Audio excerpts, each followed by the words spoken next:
احسنت. رحم اللہ والدیک. رحم اللہ من یقرأ الفاتحہ. بسم اللہ.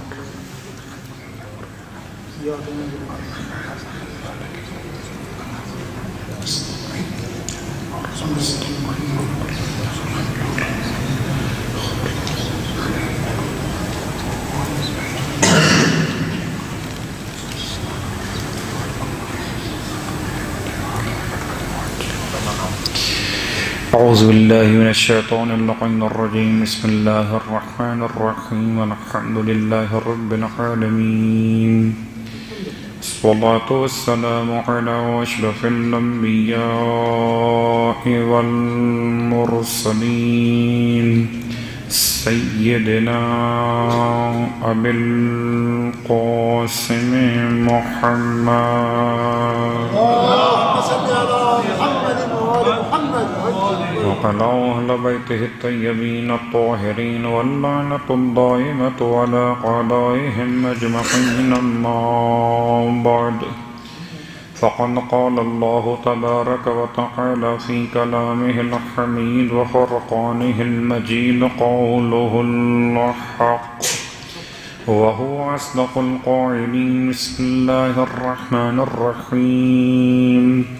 وجعلناهم أئمة يهدون بأمرنا وأوحينا إليهم فعل الخيرات وإقام الصلاة وإيتاء الزكاة وكانوا لنا عابدين.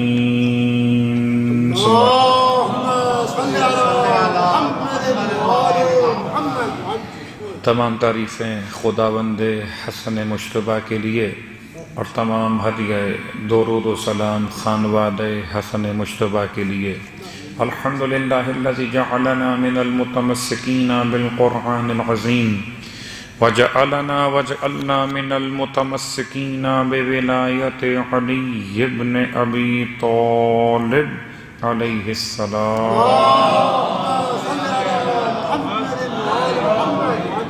وجعلنا وإياكم إن شاء الله من الطالبين بالثأر الحسن مع ولي الحسن الإمام المهدي من آل محمد عليهم السلام.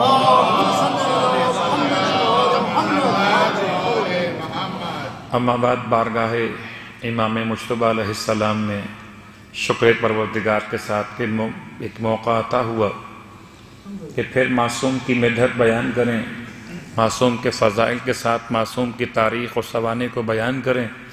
خداوند عالم سے التماس کرتے ہیں پروردگار ہم سب کو سیرت امام مجتبیٰ علیہ السلام پر عمل پیرا ہونے کی توفیق عطا فرمائے. ذکر معصوم ہے اور ذکر معصوم سے متصل ذکر قول معصوم سرکار ختم یہ مرتبہ احمد مجتبیٰ محمد مصطفیٰ صلی اللہ علیہ وآلہ وسلم جو آپ کی خدمت میں مسلسل بیان ہو رہا ہے. خطبہ شعبانیہ ماہ مبارک اور رمضان کے استقبال کے عنوان میں اللہ کا رسول فرماتے ہیں ایھا الناس من حسن منکم فی ھذا الشہر خلقہ. اے لوگو اس مبارک مہینے میں تم میں سے جو بھی اپنے اخلاق کو اچھا بنا لے، اپنے اخلاق کو حسین کر لے تو کیا ملنے والا ہے؟ کان لہ بذالک جواز علی الصراط. اس کے لیے ہے اس دن ایک اجر و ثواب جبکہ پل صراط پر سے گزرنے کا اجازت نامہ اس کے پاس ہوگا، اس کے اخلاق عمدہ ہوں گے. ہم روایات میں غور کرتے ہیں کہ کیا پل صراط بھی کوئی حقیقت رکھتا ہے؟ کیا پل صراط کو پل بنا ہوا ہے، اس پر سے انسان گزر کر چلے گا، وہ ایسا پل ہے، اس پر سے چلنا آسان نہیں ہے؟ یا کوئی ایسی امتحان گاہ روز قیامت ہے کہ جہاں جو اپنے آپ کو جہنم سے بچا گیا اور جنت میں پہنچا گیا وہ کامیاب ہو گیا؟ پل صراط کی وضاحت کیا ہے، اور پھر معصوم کا فرمان کہ مولائے کائنات علی ابن ابی طالب علیہ السلام کی ولایت و محبت، پل صراط پر سے گزرنے کا جواز ہے، یعنی کہ جواز اخلاق ماہ رمضان کا، جواز محبت مولائے متقیان کی۔ اور تیسرا جواز جو انشاءاللہ خدا ہم سب کو نصیب کرے، وہ 3 کتابوں کا حوالہ، کتاب وسائل شیعہ ہو، کتاب بحار الانوار ہو، یا عوالم العالم کتاب کا نام ہو، اور اللہ کا رسول ارشاد فرمائیں امام مجتبیٰ علیہ السلام کی قبر مبارک کی زیارت کے ثواب کے بارے میں، کہ جو جنت البقیع میں قبر مجتبیٰ کی زیارت کرے، تو جنت البقیع میں امام حسن علیہ السلام کی قبر مبارک کی زیارت کرے، اس دن اس کے قدم مضبوط ہوں گے، اس دن قیامت کے میدان میں لوگوں کے قدم ڈگمگا رہے ہوں گے۔ تو قبر مجتبیٰ کی زیارت، مولائے کائنات کی محبت، اور ماہ رمضان میں اخلاق حسنہ، یہ 3 روایات تو بہت سامنے جمع ہو گئیں۔ کیا ان 3 روایات کو مختلف المزاج کہیں گے؟ مولا کی محبت کچھ اور بناتی ہو، مجتبیٰ کی قبر کی زیارت کچھ اور سمجھاتی ہو، اور اخلاقیات انسان کو کہیں اور لے جاتے ہوں، تو یہ تکلیف مالا یطاق ہو جائے گا کہ ایک دہانی طرف، ایک بائیں طرف، ایک سامنے کی طرف۔ لیکن کمال عشق آل محمد کا پیغام یہی ہے کہ 3 باتیں ہیں مگر پیغام ایک ہے، ثواب 3 طرح کے مگر تینوں کا عنوان ایک ہے۔ جس کو مولائے کائنات کی محبت نصیب ہو گئی، اس کی پہچان یہ کہ بد اخلاق نہ رہا، صاحب اخلاق ہو گیا۔ لوگ سمجھتے ہیں شاید تبرہ اس بات کا نام ہے کہ میں کسی کے خلاف نعرے بلند کروں۔ نعرے لگانا تو پارٹیوں کا مسئلہ ہے، یہ سیاسی پارٹیاں ہیں جو نعرے لگاتی ہیں اور جواب دینے والوں کی گنتی سے ووٹنگ کی جاتی ہے۔ بہت سی مثالیں آپ کی خدمت میں موجود، صلوات پڑھے محمد و آل محمد۔ اصلاً تبرہ یا براعت لفظ اور قول کے ساتھ ساتھ اعمال سے بھی متعلق ہے۔ کیا حاکم شام کی بد اخلاقیاں واضح نہیں ہیں؟ تو جو حاکم شام کی بد اخلاقیوں سے اپنے آپ کو الگ کر لے، وہی تو حسن اخلاق پر فائز ہو گیا۔ اور جو حسن اخلاق پر فائز ہو گیا، کیا ممکن ہے کہ کوئی صاحب اخلاق ہو اور صاحب ولایت نہ ہو؟ کیسے ہو سکتا ہے کہ کوئی بہت اچھے اخلاق والا ہو اور وہ مولائے کائنات علی ابن ابی طالب علیہ السلام کا چاہنے والا نہ ہو؟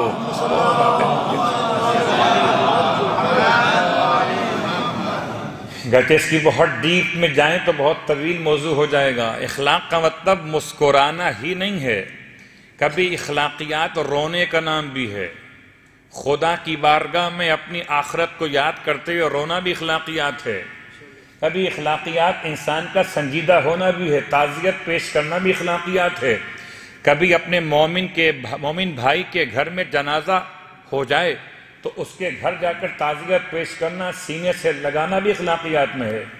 اور کبھی مومن کا مسکرانا بھی اخلاقیات میں شامل ہے، ورنہ ہر مقام پر مسکرانا ہی اخلاق نہیں ہوتا، بلکہ کہیں کہیں مسکرانا انتہائی بد اخلاقی بھی ہو جاتا ہے۔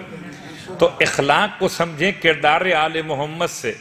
ہم نے ایک بات آسان کر لی کہ اخلاق کا مطلب ہے کہ اچھی طرح ملتے ہیں، مسکرا کے ہاتھ میں ہاتھ دیتے ہیں، گلے سے گلے لگ جاتے ہیں، بڑے صاحب اخلاق ہیں، نماز شب نہیں پڑھتے، بڑے صاحب اخلاق ہیں، روزہ کھا جاتے ہیں، بڑے صاحب اخلاق ہیں، حج کو چھوڑ دیتے ہیں، بڑے صاحب اخلاق ہیں۔ بالکل ایسے ہی میں کہتا ہوں، لوگ کہتے ہیں بڑے ماتمی ہیں، سجدہ نہیں کرتے۔ تو ماتمی کہہ کر سجدہ نہ کرنے والے کو کیا کہنا چاہتے ہو؟ کیا ممکن ہے کہ کوئی ماتمی ہو مگر سجاد نہ ہو؟ کیسے ہو سکتا ہے؟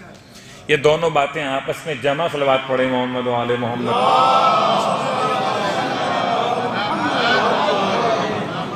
لیکن ایک بات یاد ہے کہ جو آج کا ماتمدار ہے اگر کسی وجہ سے غفلت کا شکار بھی ہے تو آج کا ماتمدار کل کا ساجد ہو سکتا ہے، اور آج کا سجدہ گزار کسی بنیاد پر اگر ماتم نہیں کر پا رہا تو کل وہ ناصر امام بھی ہو سکتا ہے۔ بس یہ خیال ہے کہ جیسے ماتم کی توفیق انسان کو امام تک پہنچاتی ہے، بالکل اسی طرح سے انسان کو اخلاقیات بھی امام تک پہنچاتے ہیں۔ ماتم بھی اخلاق میں شامل ہے اور نماز بھی اخلاق میں شامل ہے، اور یہ دونوں انسان کو پہنچاتے ہیں ولایت علی ابن ابی طالب علیہ السلام تک۔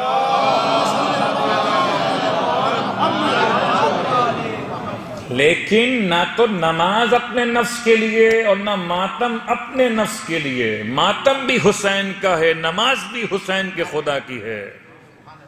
ایسا نہیں ہے کہ اس کو میں اپنی ذات سے منسوب کر لوں، میں بڑا ماتمی ہوں، اللہ اکبر، نہ میں بڑا نمازی ہوں، نہ میں بڑا ماتمی ہوں، میں تو امام کا ادنا سا غلام اگر شمار کر لیا جاؤں تو یہ ماتم بھی مقبول ہے، نماز بھی قبول ہے، ورنہ تو انسان کے مزاج کہاں سے کہاں نکل جاتے ہیں۔ بہرحال بات بہت دور نکل گئی، بات ہو رہی تھی کہ جواز مل جائے گا اسے جو اس ماہ مبارک میں خاص طور سے اپنے اخلاق کو عمدہ کر لے۔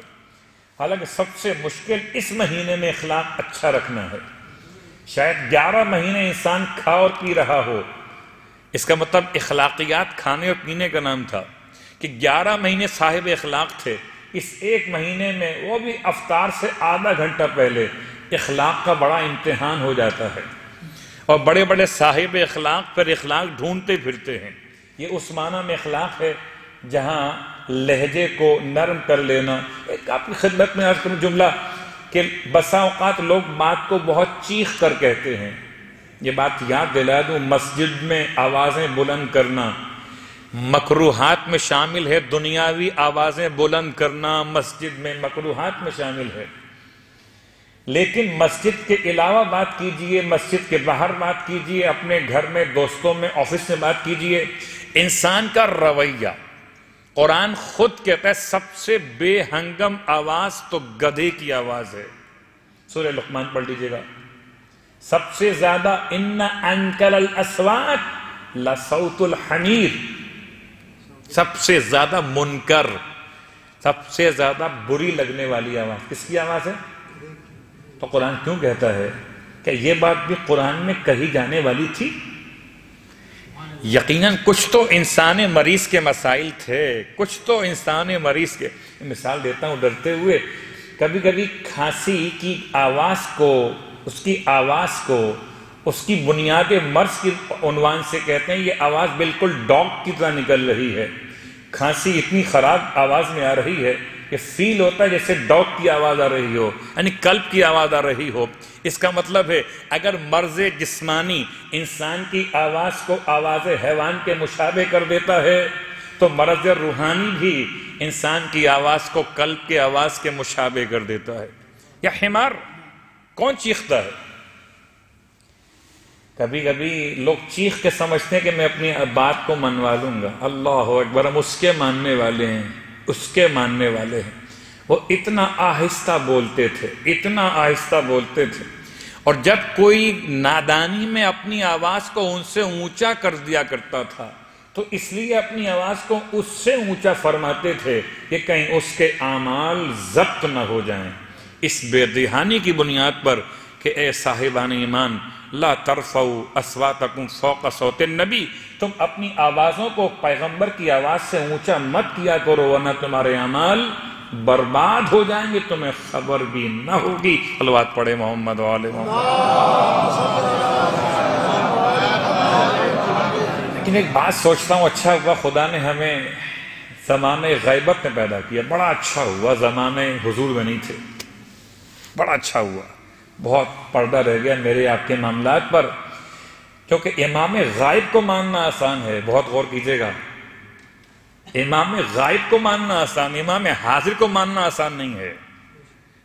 کیا مطلب ہے؟ امام غائب ہے، اب دعا کر رہے ہیں امام غائب ہیں، امام حاضر میں کیا فرق ہوگا؟ امام حاضر ہوتے اور امام حاضر کوئی ایسا کام کرتے جو ہماری سمجھ میں نہ آتا، ہو سکتا ہے اپنی نا سمجھی کو ہم اپنی سمجھ کہتے اور پھر جملے یہ کہے جاتے کہ کیسے امام ہیں، ان کو اتنا بھی پتہ نہیں ہے کہ کیا کرنا چاہیے، یہ تھوڑی سی بات تو ہم جانتے ہیں۔ بہت غور کیجئے گا، اگر یہ آج کی تمہید مکمل ہو گئی تو مولا کائنات کے 25 سال کا خلاصہ انشاءاللہ جو ان 3 راتوں میں آنے والا ہے کہ 25 سال مولا کائنات علی ابن ابی طالب علیہ السلام نے کیسے گزارے۔ یہ جنگ جمل کیا تھی، جنگ صفین، جنگ نہروان کیا تھی، ان 3 جنگوں سے زیادہ خطرناک وہ مسلمان، وہ مولا کے لشکر والوں کی کیفیت تھی جس کی بنیاد پہ میں آج کہہ رہا ہوں کہ اچھا ہے ہم امام غائب کے زمانے میں ہیں، امام حاضر کے زمانے میں ہوتے تو مسئلہ صلوات پڑھے محمد و آل محمد۔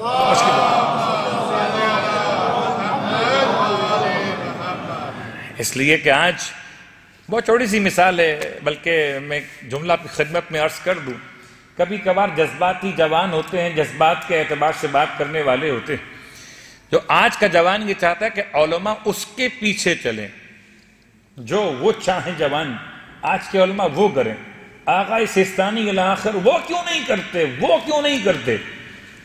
اس کا مطلب ہے کہ آج کے علماء جوانوں سے پوچھ کے چلیں گے کہ چلنا کہاں پر ہے۔ آج سے 50 سال پہلے، آج سے 100 سال پہلے کا جوان وہ تھا جو علماء کے پیچھے چلتا تھا، اور آج کا جوان علماء کو اپنے پیچھے چلانا چاہتا ہے۔ فرق واضح ہوا۔ اگر آج کا یہ جوان امام کے دور میں ہو اور امام کی کوئی بات سمجھ میں نہ آئے، کوئی حکمت سمجھ میں نہ آئے، تو سمجھ میں نہ آنے کی بنیاد پر امام کے بارے میں جملہ زبان سے ادا ہو جائے، اس سے بہتر یہ نہیں ہے کہ ہم امام غائب کے دور میں ہیں اور اتنا سیکھ لیں، اتنا سمجھ لیں کہ امام وقت جب آئیں گے تو لوگ کہیں گے یہ کون سے صاحب آ گئے، اچھی بھلی جماعت ہوتی تھی ہماری یہاں کھڑے ہو کر، یہ تو انہوں نے جماعت ہی بند کروا دیا کر، یہ تو امام لگتے ہی نہیں ہیں۔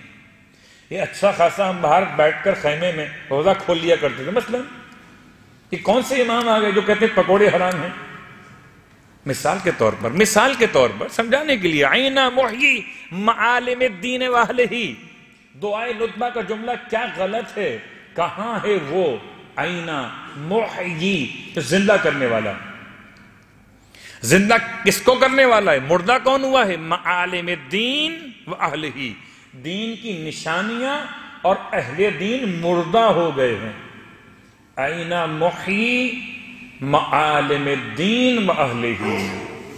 اتفاق سے آج بھی بات ہو رہی تھی، اور چونکہ یہ جملہ کچھ مناسبت کے ساتھ فیل کیا جا رہا کہ ماہ رمضان میں افطار و سحر ٹرانسمیشن پاس چینلز پر ایسے پروگرامز نشر کیے جا رہے ہیں کہ اگر کوئی ان پروگرامز کی مخالفت کرے تو کہا جاتا ہے یہ کہاں سے آ گئے نئے مولانا صاحب۔ تو اگر زمانے کا امام آج اگر آ گیا اور اس نے ہمارے اور آپ کے معمولات میں جن کو ہم سمجھتے ہیں کہ حلال ہیں، قسم ہے پروردگار کی، اگر زمانے کا امام مجھ سے آ کر کے یہ پہنے ہوئے جبہ ہو یہ حرام ہے تو مجھے کوئی حق نہیں پہنچتا میں امام کے سامنے ثابت کروں کہ حلال ہے۔ حرام ہے تو حرام ہے، کیونکہ یہ فرزند محمد مصطفیٰ صلی اللہ علیہ وآلہ وسلم۔ اور اگر میں امام کے سامنے حجتیں قائم کرنے لگوں کہ نہیں مولا میں نے حلال خریدا ہے، کیا تم امام سے زیادہ جانتے ہو؟ میں نے اس لیے اس حد تک بات کو مکمل کیا کہ پھر وہ جملہ دعا کا امام غائب کے دور میں ہے تو بڑا پردہ پڑا ہوا ہے، آپ سب کو نیک، سب کو اچھا سمجھتے ہیں، سب کو حلال خیال کر لیتے ہیں، ٹھیک ہے شک کی بنیاد پر، ٹھیک ہے پاک ہی ہوگا، چلو شبہ ہو گیا، چلو حلال ہی ہوگا، لیکن معصوم حجت خدا کے سامنے نہ شک چلتا ہے اور نہ شبہ چلے گا۔ خدا معلوم اس وقت کیا کیا مسائل پیش آئیں گے، اور کتنے گھروں میں نوبت جدائی آ جائے گی امام کے ایک جملے سے کہ نکاح ہی غلط ہوا تھا، کتنوں کی طلاق کا مسئلہ غلط ہوا، طلاق کے بعد نکاح ثانی غلط ہوا تھا، ہو گئے حرام، الگ ہو جاؤ۔ ماضی کے مسائل چھوڑ دیتا ہوں، خالی اشارہ کر رہا ہوں، ہے آسان امام کا انتظار کرنا؟ امام آ کے فرمائیے بیٹا تمہارا نہیں ہے تو کیا کر لو گے؟ امام کو لاجک دو گے کہ نہیں ڈی این اے کروا لیں مولا؟ صلوات پڑھیں محمد و آل محمد۔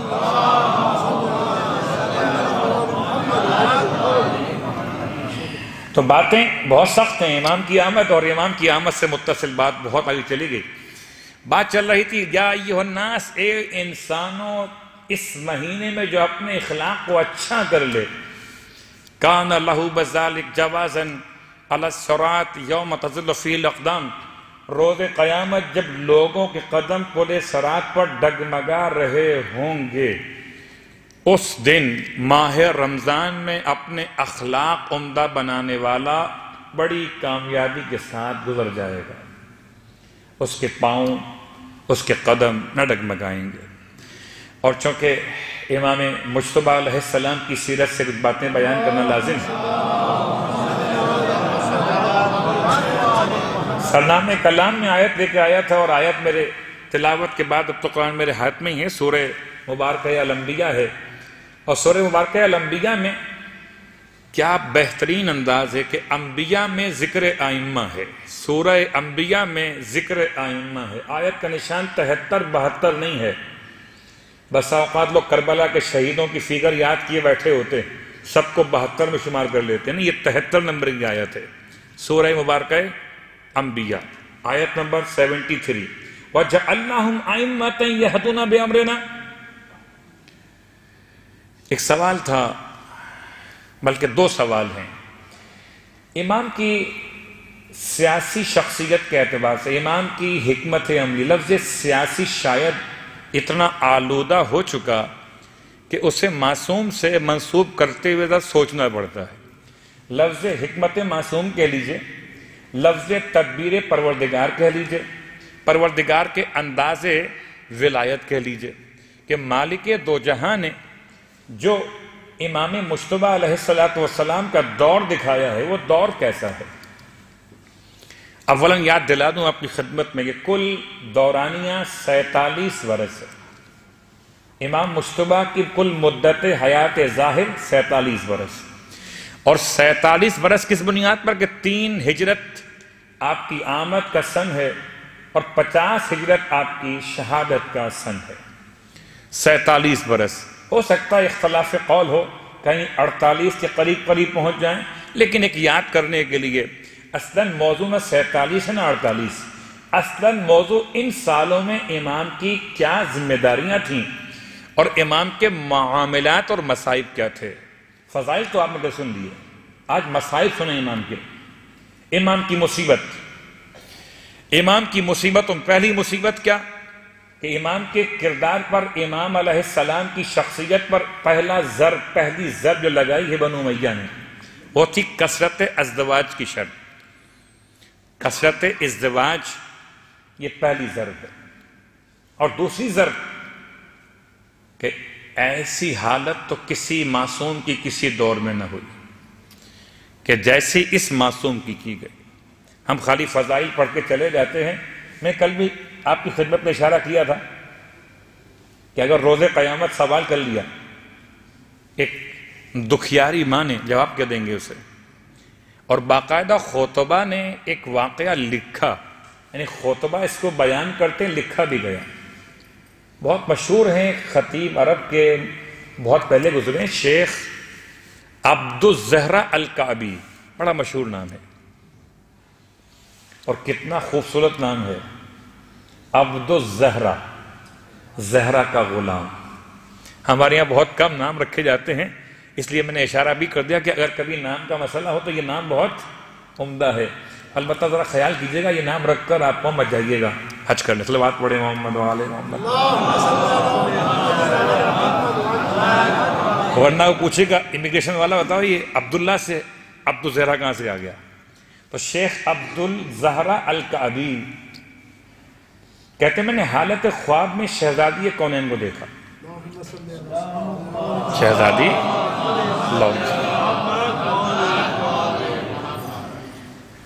اور شہزادی فرما رہی ہیں اس خطیب سے کہ تم میرے مظلوم بیٹے کے مصائب، اس کے ماتم کا انعقاد نہیں کرتے۔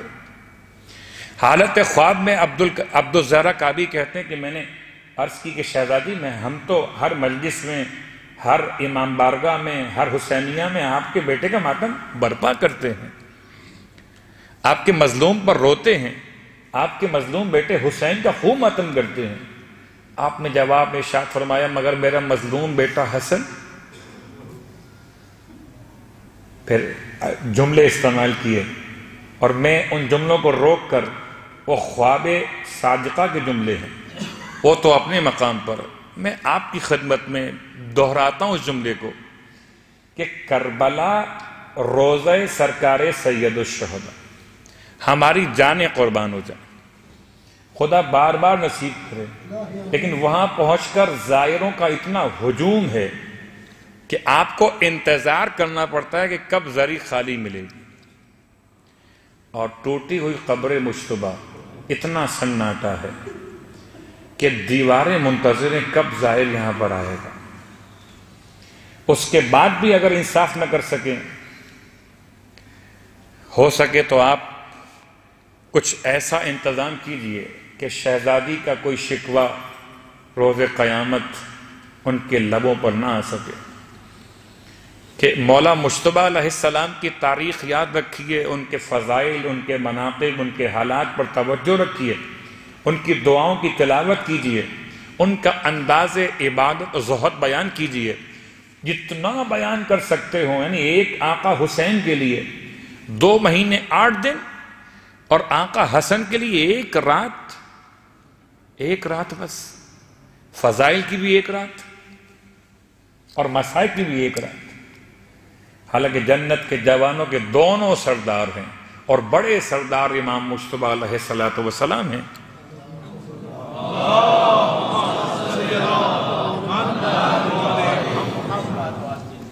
تو امام کی زندگی کے حالات میں 2 خاص باتیں، گرچہ بہت ساری باتیں امام سے متعلق آپ کی خدمت میں بیان کی جا چکی ہیں. امام کی بارگاہ میں سوال، دست بازو تھے علی ابن ابی طالب کے، بہترین مشیر تھے مولائے کائنات کے، اور مولائے متقیان کے ایسے جانشین تھے کہ مولائے کائنات کی حیات میں مولا حیات ہیں.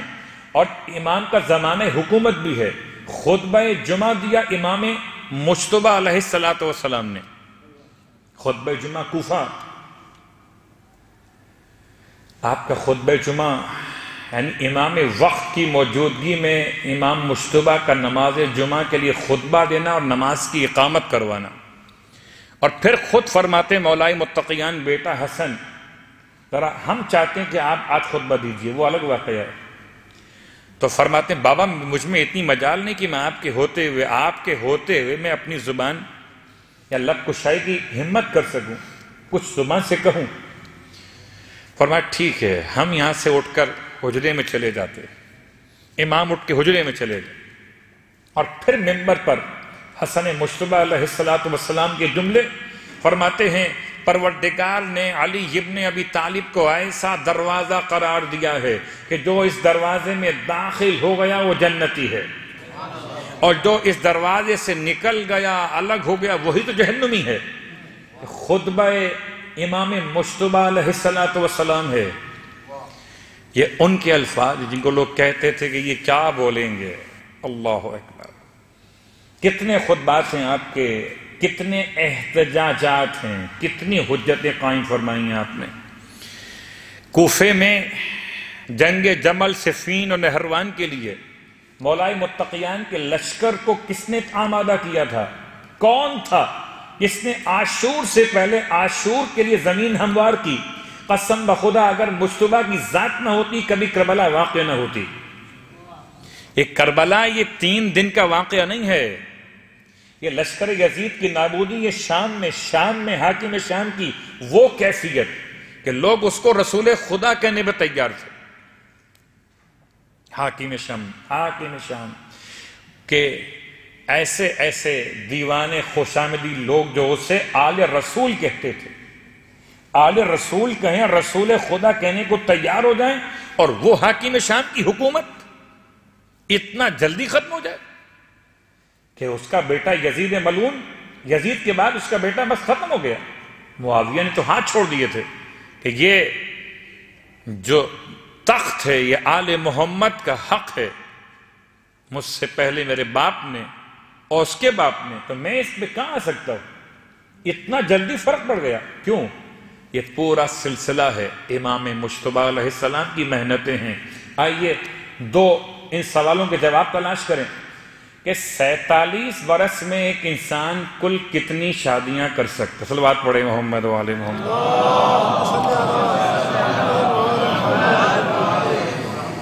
47 برس میں سے 25 برس تو وہ ہیں جو مولائے متقیان کا زمانہ مشکلات ہے، زمانہ حکومت غیر معصوم ہے، تو اس زمانے میں تو امکان نہیں ہے کثرت ازدواج کا۔ خوب رسول خدا کا زمانہ 7 سال تک، امام مجتبی 7 سال تک اپنے جد کے ساتھ رہے، 3 اور 7 10 ہجری 11ویں ہجری کا دوسرا مہینہ رسول خدا شہید یا انتقال کر گئے۔ اس کے بعد اب زمانہ وہ 25 سال کا، تو 11 اور 25 یعنی اب سمجھے تقریباً 37 سن ہجری پہنچ کر اب کل جو زمانہ بچتا ہے وہ 15 سال سے زیادہ نہیں ہے۔ اس میں امام نے کتنی شادیاں کی ہوں گی؟ والعیاذ باللہ من ذالک۔ کم از کم جو بیان کرنے والے افترا کر رہے تھے، افترا کیا کر رہے تھے؟ 70 شادیاں کی ہیں۔ کتاب ابن ابی الحدید کا حوالہ، عبداللہ المدائنی کا حوالہ، 90 شادیاں کی ہیں، نور الابصار کا حوالہ۔ اور اس کے بعد تو غضب ہی ہو گیا، اس کے بعد تو 300 250 تک کی فگر پہنچا دی گئی، اتنی شادیاں کی ہیں۔ اگر اس کو اندازہ کریں تو کتنی شادیاں بنتی ہیں؟ سال میں 2 شادیاں یا مہینے میں 2 شادیاں، اس اعتبار سے 300 کی فگر مکمل کی جا رہی ہے۔ اور روایت گڑھتے گڑھتے یہاں تک پہنچ گئے کہ ایک دن کوفے میں مولائے کائنات علی ابن ابی طالب علیہ السلام سے روایت نے ارشاد فرمایا کہ میرے بیٹے حسن کو اپنی بیٹیاں نہ دیا کرو، میں نقل کفر کر رہا ہوں،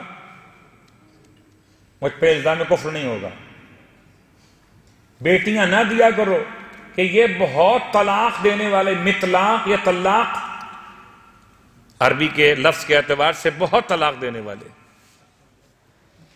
اور عجیب بات ہے اس کے ساتھ لوگوں کا جواب بھی ملا، لوگ کہتے ہیں یہ ولو طلاق دے دیں مگر ہم انہیں پھر بھی اپنی بیٹیاں دیں گے۔ عجیب بات ہے، یہ 250 یہ 300 یہ 90 یہ 70 یہ تمام فگر میں پوچھیں کیا ماشاءاللہ کوئی نکاح نامے آپ طے کرتے تھے؟ سماج کے رکھتے ہوں گے، یہ پہلی شادی کا نکاح نامہ، دوسری کا نکاح نامہ، تیسری کا نکاح نامہ، اور کتنی شادیوں میں شرکت کی ہوگی آپ نے جو آپ کو فگر یاد ہے۔ کہتے ہیں جھوٹ کے پاؤں نہیں ہوتے، یا یوں کہہ لیں کہ جھوٹے کا حافظہ نہیں ہوتا۔ پوچھیں کہ کم از کم نام تو بتا دو، خاندان نہ بتاؤ، قبیلہ نہ بتاؤ، علاقہ نہ بتاؤ، کب شادی کی۔ تو 2 باتیں ہیں، یا تو لوگ کہتے ہیں کہ جو امام کی نکاح میں آتی تھی ملک الموت کا امام کا کوئی مسئلہ چل رہا تھا، العیاذ باللہ من ذالک، کہ وہ نکاح میں آئی اور نیکسٹ ڈے امام کی بارگاہ سے ملک الموت نے اس کو وصول کر لیا۔ بڑے ہوشیار تھے بعض لوگ، کہ مسئلہ موت کا نہیں ہے، مسئلہ طلاق کا تھا۔ طلاق، اتنی طلاق دیا کرتے تھے، لا حول ولا قوت الا باللہ۔ پہلی بات تو یاد رہے کہ کیا معاشرے میں اگر کوئی شخص زیادہ طلاق دینے والا ہو تو کیا اس کو کوئی اپنی بیٹی نکاح میں دیتا ہے؟ اور میں کہتا ہوں کہ ٹھیک ہے، ساری باتیں تم نے بنو امیہ کے قلم جو استعمال کیے ان کی حمایت میں، ایک بات تو بتا دو کہ گھر میں جودہ بنت اشعث کا قیام بتاتا ہے کہ جب امام جودہ جیسی بیوی کو طلاق نہیں دے رہے تھے تو کسی اور کو طلاق کیا دیتے، جبکہ آپ بتا رہے تھے کہ یہ مجھے زہر دے گی، یہ میرے ساتھ دھوکہ کرنے والی، اور 1 مرتبہ زہر نہیں دیا ہے، امام کو 17 مرتبہ زہر دیا گیا۔ 17 مرتبہ زہر دینے والی خاتون کو بھی امام نے طلاق نہیں دی۔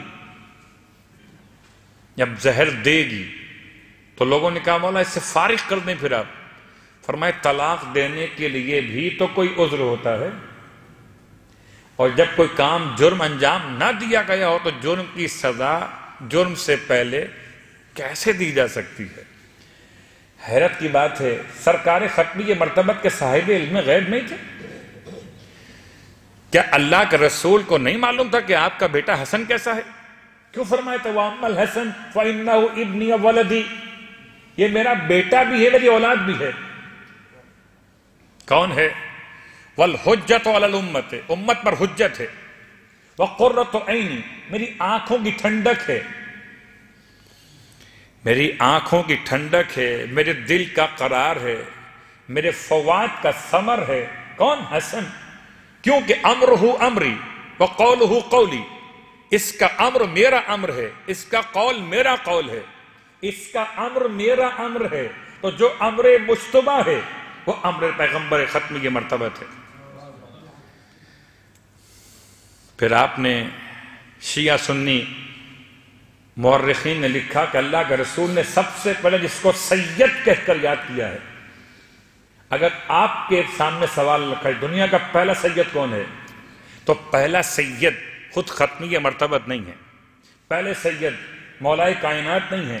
مولائے کائنات اور اللہ کے رسول کی بارگاہ سے جس شخصیت کو سب سے پہلے لفظ سید کا عنوان ملا وہ امام مجتبی علیہ السلام کی ذات ہے۔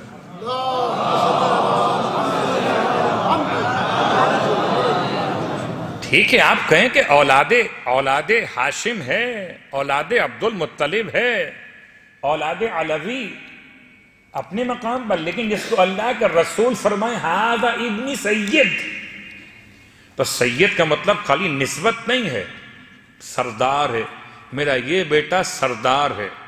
اللہ اکبر۔ امام کے فضائل تو اپنے مقام پر بہت سارے، البتہ وہ رشتہ ازدواج کے باب میں اولادیں کتنی ہیں؟ اتنی یہ شادیاں کی ہوں گی تو اولادیں بہت ہوں گی، اور بڑا پیسہ امام کے پاس ہوگا مہر دینے کے لیے، نان نفقہ دینے کے لیے۔ اس کی حالت یہ ہے کہ اپنا گھر کا سارا مال ایک بار نہیں، دو بار نہیں، کتنی بار خدا کی راہ میں بانٹ دیا۔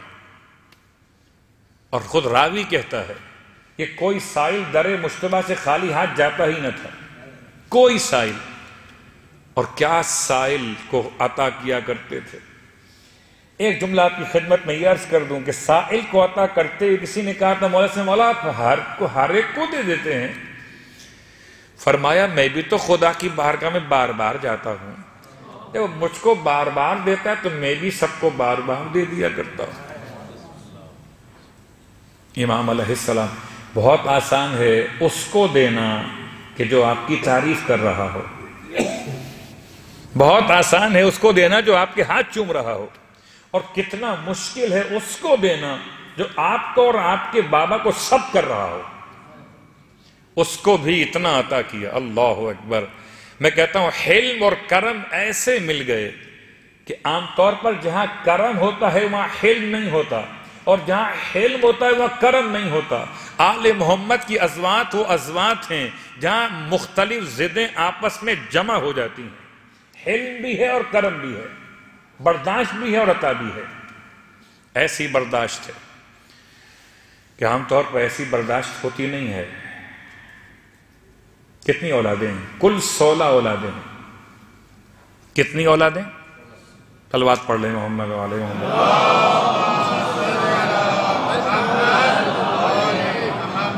پھر کبھی انشاءاللہ موقع ملے گا تو عنوان بنائیں گے امام مجتبی کی اولاد کے واقعات، اور کربلا میں اور کربلا کے بعد ثورات الحسینیہ میں امام کی اولاد کا رول کیا رہا۔ بہت بڑا رول ہے حسنی سادات کا، البتہ ہمارے یہاں بیان کون کرے، لگے بندے مخصوص جملے مکمل ہو جاتے۔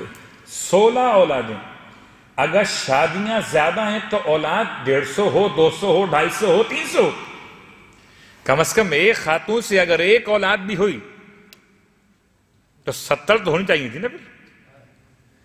لیکن اولادیں 16 یہ بتا رہی ہیں کہ بنو امیہ کا ایسا الزام جو مولائے کائنات کے لیے ابو جہل کی بیٹی کا افسانہ گڑھ دیں، بنو امیہ سے اور کیا امید ہو سکتی ہے۔ البتہ امام حسن مجتبی علیہ السلام کی زندگی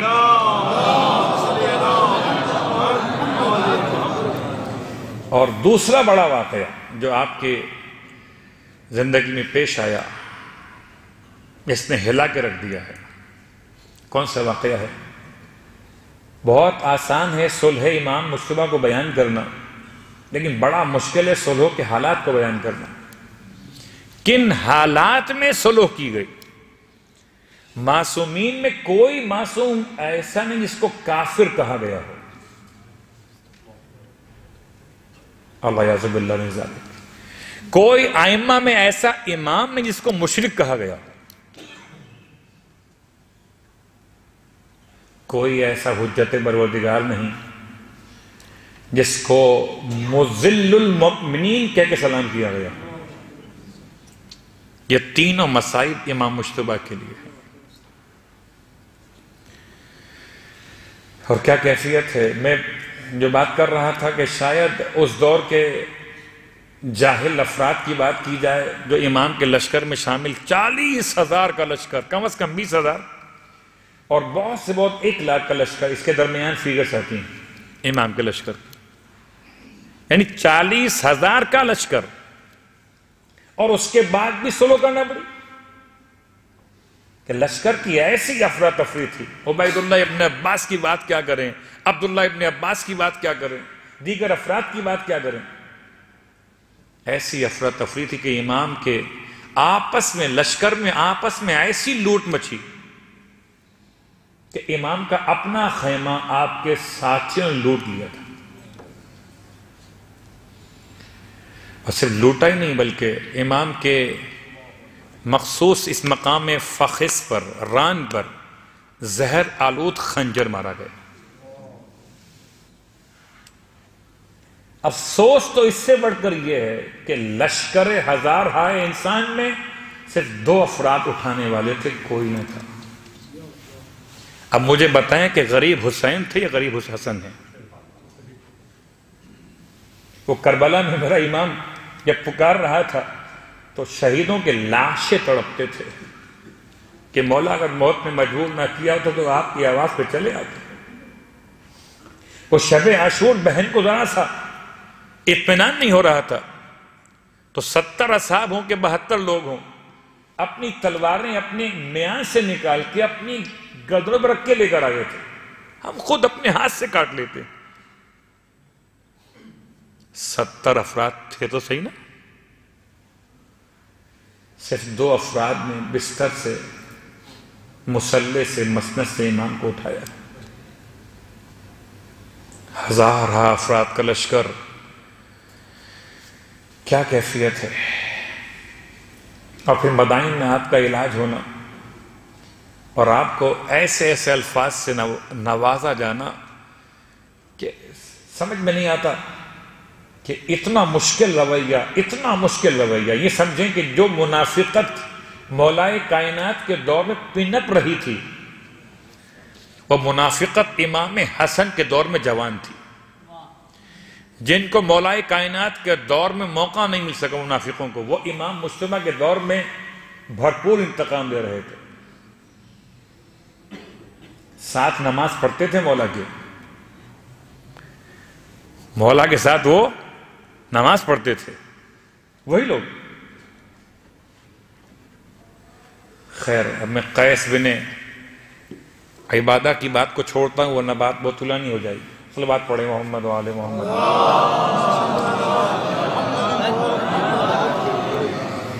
بس عزیزان محترم، یہ وہ تمام واقعات ہیں، پانچ شرائط جو ہمیشہ بیان کی گئیں، آپ ہمیشہ دہرائیے اور ہمیشہ یاد رکھیے، جیسے کربلا میں آقا حسین کا آخری خطبہ یاد رکھتے ہیں، ایسے امام مجتبیٰ کی 5 وہ شرائط صلح یاد رکھیے کہ کن کنڈیشنز پر امام نے صلح کی تھی، اور امام نے صلح کی نہیں کی بلکہ امام سے صلح لی گئی تھی۔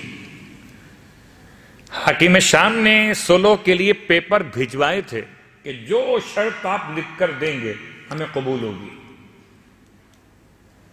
پہلی شرط کہ حاکم شام، ہر سال سنتے ہیں محرم میں سفر کے آخر میں، پھر پڑھتا ہوں، حاکم شام کتاب خدا و سنت رسول خدا کے مطابق فیصلہ کرے گا، یہ شرط لکھوا کے امام نے پچھلی ساری گورنمنٹ شام کی یہ ثابت کر دی تھی کہ جو اب تک فیصلے کیے گئے نہ کتاب خدا کے مطابق تھے نہ سنت رسول کے مطابق تھے۔ شرط نمبر 2، مولا کائنات امیر المومنین کے نام لے کر نہ ممبر سے سب و شتم ہوگا نہ کسی اور مقام سے، حتیٰ کہ نماز کے اندر بھی علی کے نام پر سب نہیں ہوگا۔ اس کا مطلب لوگ نماز کے اندر بھی مولا کائنات پر سب کرتے تھے۔ شرط نمبر 2، کتنا بڑا طوفان تھا سمجھ سکتے ہیں؟ کتاب خدا پامال ہو رہی تھی، امام کی پہلی شرط نے کتاب خدا کو بچایا۔ سنت رسول پامال ہو رہی تھی، امام کی پہلی شرط کے سیکنڈ پارٹ میں سنت پیغمبر کو بچایا۔ مولا کائنات کے نام پر سب کرنا اسلام کا حصہ بن رہا تھا، امام کی دوسری شرط نے وہ بچایا۔ امام کی تیسری شرط کہ شیعان امیر المومنین دنیا میں جہاں پر بھی ہوں امن و امان میں رہیں گے۔ اللہ اکبر، بہت غور کیجئے گا، آج کے حالات دیکھیے، آج کے حالات دیکھیے اور پھر امام مجتبیٰ علیہ السلام کی سیاسی بصیرت پہ غور کیجئے کہ یہ سلو نے اس زمانے کی اموی حکومت کو پابند کیا تھا کہ شیعان امیر المومنین دنیا میں جس مقام پر رہیں گے امن میں رہیں گے، تو سیکیور کیا امام مجتبیٰ نے آج تک کے شیعہ کو۔ صلوات پڑھیں محمد و آل محمد۔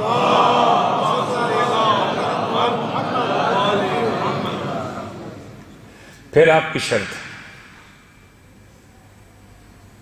کہ شیعان محفوظ رہیں گے، اور چوتھی شرط کہ بیت المال جو کوفے کا ہے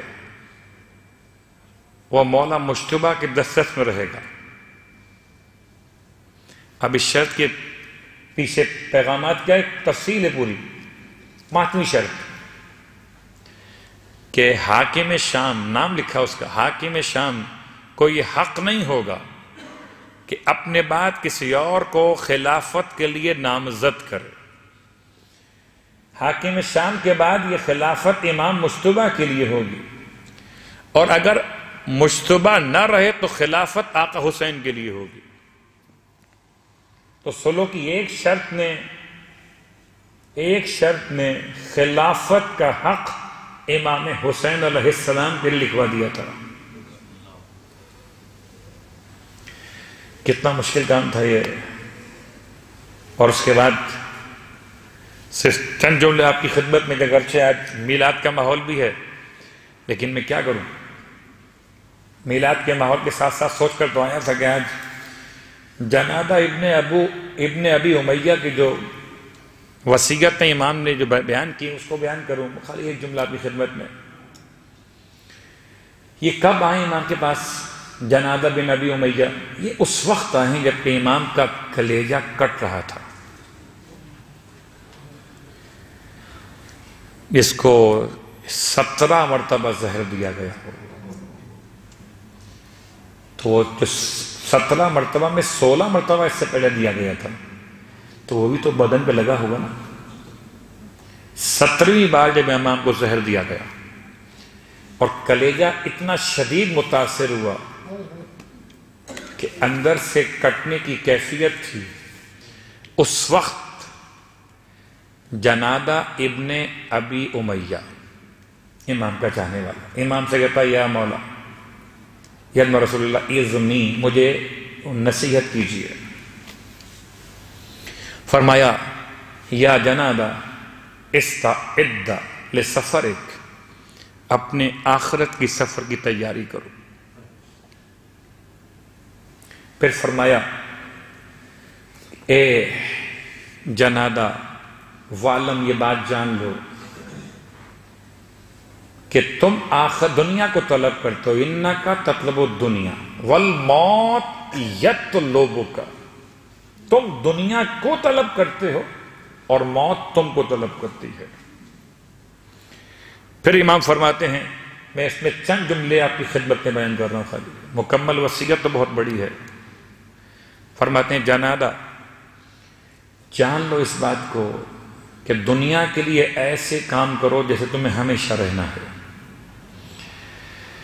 اور آخرت کے لیے ایسے کام کرو جیسے تمہیں کل ہی مر جانا ہے، تموت غدا۔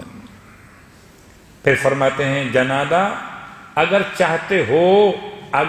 چاہتے ہو کہ تم بغیر خاندان کے اور بغیر حکومت کے صاحب عزت اور صاحب ہیبت ہو جاؤ، حکومت کے بغیر صاحب ہیبت اور خاندان کے بغیر صاحب عزت، تو تمہیں چاہیے کہ خدا کی معصیت کی ذلت سے نکل کر خدا کی اطاعت کی عزت میں داخل ہو جاؤ۔ امام کی نصیحتیں، اور امام کی نصیحتوں کے ساتھ ساتھ خالی ایک جملہ آپ کی خدمت میں کہ واقعاً اتنا مظلوم امام ہے، اسے زہر کے ساتھ بھی اور پھر تیروں کے ساتھ بھی کوئی جنازہ گھر سے 2 بار تاریخ میں اٹھایا ہی نہ گیا۔ ایک مظلوم کا جنازہ ہے، پہلے نکلتا ہے تو زہر کی شدت ایسی ہے کہ کلیجہ تو پہلے ہی کٹ چکا ہے، اور اب جب جنازے کو باہر آتے ہوئے دیکھا تیر اتنے برسائے گئے، لوگ تو پھول برساتے ہیں میت پر، واہ غربتا تم پھول نہیں ڈال سکتے تھے تو کم از کم احترام کر لیتے۔ اتنے تیر برسائے گئے کہ خدا نہ کرے کوئی ایسا مومن کا جنازہ ہو اس کا کفن بدلنا پڑے، ایسا لگتا ہے جیسے وہ کفن جو کربلا میں آقا حسین کو نہ ملا، ہائے وہ 2 کفن امام حسن کے لیے استعمال ہو گئے۔ ایک مرتبہ کفن پہنایا گیا تھا، اسے امت نے اتنا رنگین کیا، لوگ کہتے ہیں سبز رنگ مولا حسن کا ہے، میں کہتا ہوں سبز رنگ تو اپنے مقام پر، سرخ کفن بھی مولا حسن کا ہے۔ اور بعد میں پھر کفن بدلا گیا۔ خدا ہم سب کو نصیب کرے جنت البقیع کی زیارت، خدا ہم سب کو نصیب کرے امام مجتبیٰ کی شفاعت، خدا ہم سب کو نصیب کرے تمام تر اعمال صالحات کی توفیقات، خدا ہم سب کو نصیب کرے مغفرت گناہان بتوسل امام مجتبیٰ علیہ السلام۔ جس میں رزق میں وسعت چاہتا ہو اسے چاہیے دسترخوان امام حسن کا اہتمام کرے، خدا انشاءاللہ برکتیں عطا فرماتا ہے۔ امام مجتبیٰ علیہ السلام کے خون کے انتقام کے لیے اے پروردگار امام زمانہ علیہ السلام کے ظہور میں تعجیل فرما، ہم سب کو امام علیہ السلام کی خدمت گزاروں میں شامل فرما۔ اس سے پہلے کہ آپ کی خدمت میں اعلان ہو اس کا سوال و جواب کے حوالے سے فاتحہ پہلے پڑھ لیجئے، کیونکہ آج منقبت بھی ہے اور منقبت کے بعد انشاءاللہ نماز بھی ہے۔ بعد امتیاز کانٹریکٹر کی طرف سے افطاری اور فیمجی فیملی اور سیوانی فیملی کی طرف سے افطار کا انتظام تھا، ان کی محرومین کے لیے، تمام ارواح مومنین مومنات کے لیے فاتحہ پڑھ لیجیے۔ الحمدللہ رب العالمین مالک یوم الدین ایاک نعبد و ایاک نستعین۔